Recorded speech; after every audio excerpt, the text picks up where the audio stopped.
What is up, everyone? Today we have a 5-horse Briggs.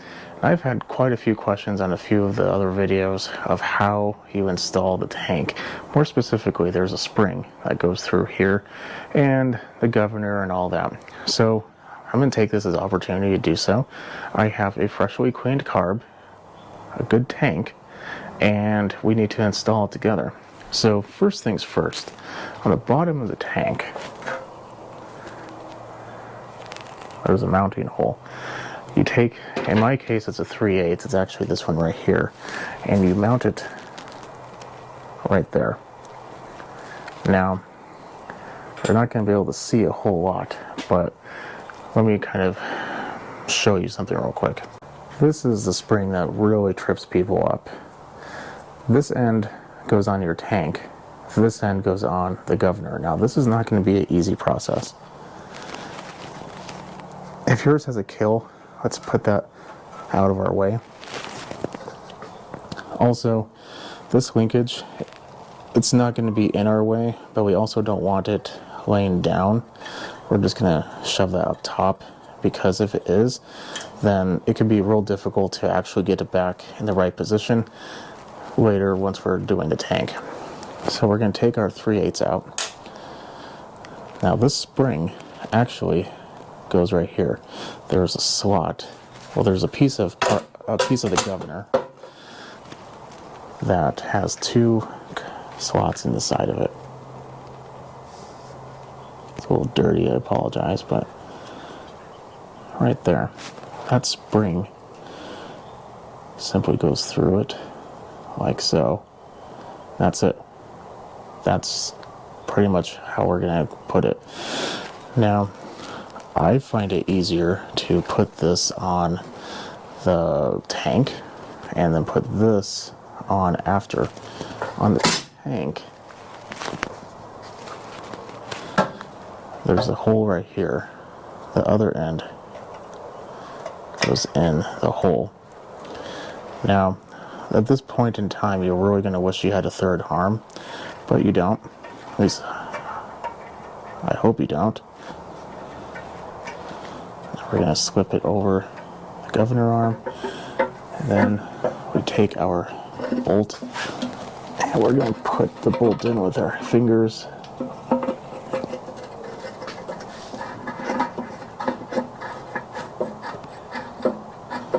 Until we can't. And now we have pretty much everything we need. I'm going to get the drill. I'm going to drive that in real quick, but we're pretty much done with that little spring and the governor. It's real easy. If for any reason your machine took this rod off, it goes on the end. Can you see it? There's a hole in there. This rod goes on the end. Now, there is a couple different versions of this. So this one they're all basically the same, but yours could be a little bit different. That spring, however, is not different. So I'm going to get that tank cinched down a little bit more and we'll continue. At this moment in time, you can connect your kill wire if you have one. Mine does. It goes right here. And then if you also have a throttle cable, it goes in there, and then you just connect it. Oops, goes in there, and you connect it right there, and that's it. If yours doesn't, maybe you have like a generator or something, don't worry about that part. But a lot of these stuff, like rotillers and things like that adjust the speed, it's going to be like that. So go ahead and put that on now. You can wait, it doesn't really matter, but I like doing that now so don't really have to worry about working on the bottom end of the tank anymore. Now that you're pretty much done with that stuff, we have the tank, and it's still a little bit pliable. It's fine. Take your gasket. We're going to put it on. Now, if this little area in the tank is dirty, this is the perfect time to clean it. It's a real good idea to make sure everything is nice and clean. One little speck of dirt in that bowl is going to be a lack of starting and running. So don't do that. Next, we're going to take our carb and we're going to put it on. You have to be very careful with this plastic pickup tube. How you put it in is you take the end and you shove it down, and then you slowly kind of rock it into place. And boom, done. Now there is a guide pin on this particular carb. Sometimes it will have it, sometimes it won't. If it doesn't, it's not too important, just your style of carb. We are going to want to have this governor arm or linkage free. And while we have it here, we can go ahead and connect it. Okay, we don't want to screw it in because it's going to be kind of a pain to work around. So we're going to get our gasket nice and lined up. We can take our screws. Depending on the ones you have, you might have 3, you might have 4. This one I think has 5. But no matter what, they're all pretty much the same. If you want to know how to clean your machine, then I have a video that I'm doing on this machine itself, or clean the carb. It's real simple, but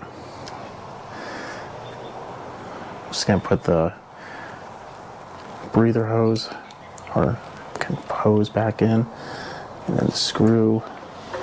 I'll show you this in a minute. Just now I'm putting screws in. Now, these don't have to be super tight. You're drilling into basically sheet metal, so you don't need to force it down with all your might. Just put enough down where it's secure, it's not going to be leaking, but not to the point where you're worrying about stripping out the tank. That could be bad. That results in leaks. Leaks are not fun.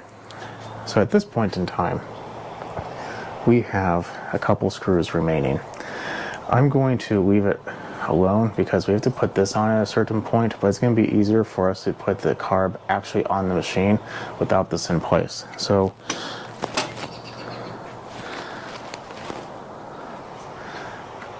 the carb itself comes with this really thick gasket, so we're going to try to put that in. Goes like so.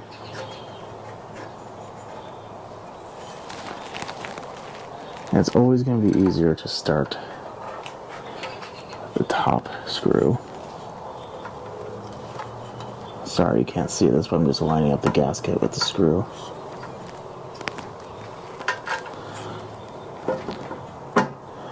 Perfect. Now I'm going to run this in a little bit.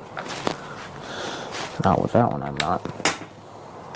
Some of these have a hex head on them and some do not. Yours does. It's a lot easier to start it off like I'm doing with that. If not, then it's just going to be a plain 5/8, or excuse me, 3/8. Next, we need to take the other screw and put it on the bottom of the carb. Well, that's embarrassing. I put the carb screw in the bottom of the tank. So down here, there's going to be, I'll show you in a minute after it's done, another screw hole. Now this one, it's not always the easiest, especially when you need to kind of finagle that gasket. If you're cleaning this carb or installing a new one, majority of the time this gasket probably is going to stay in place on the machine. Mine did not. If you're going to be replacing the gasket or anything else, there we go. Now, because this is intake, it's usually not exposed to a whole lot of heat.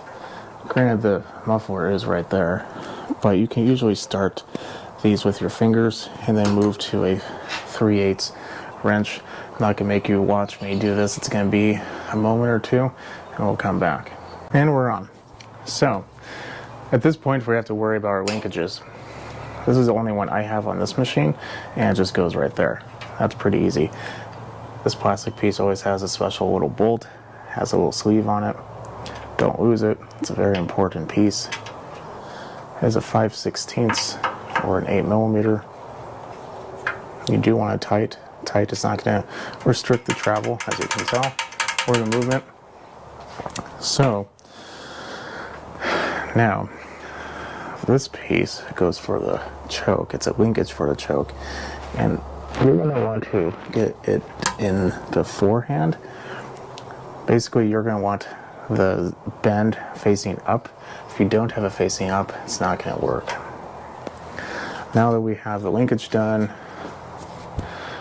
majority of the screws in there, we are now ready to put this on there. This linkage connects to that little hole right there.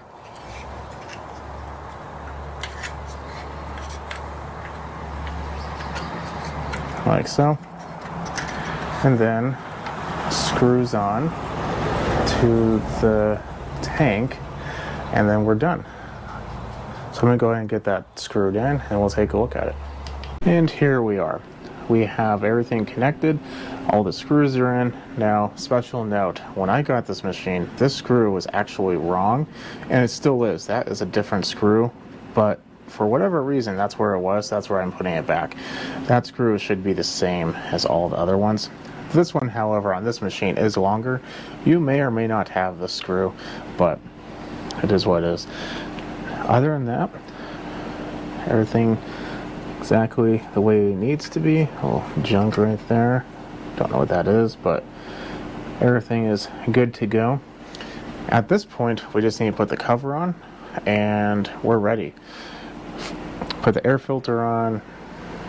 Done. So I'm going to go ahead and do that, and we'll take a look at it. And here we go. 2 screws goes right here, and the other 2 go right here, and that's it. You put your air filter in there, put your cover on, you're finished. So this is how you properly install this style of carburetor. I've had a lot of comments on that little spring on the governor, so hopefully that takes care of a lot of questions and a couple pitfalls. Hopefully it helped you out. If it did, leave a comment below. Don't forget to subscribe. If you have any questions, definitely leave a comment as well. And if not, I'll see you in the next video. You have a good rest of your day.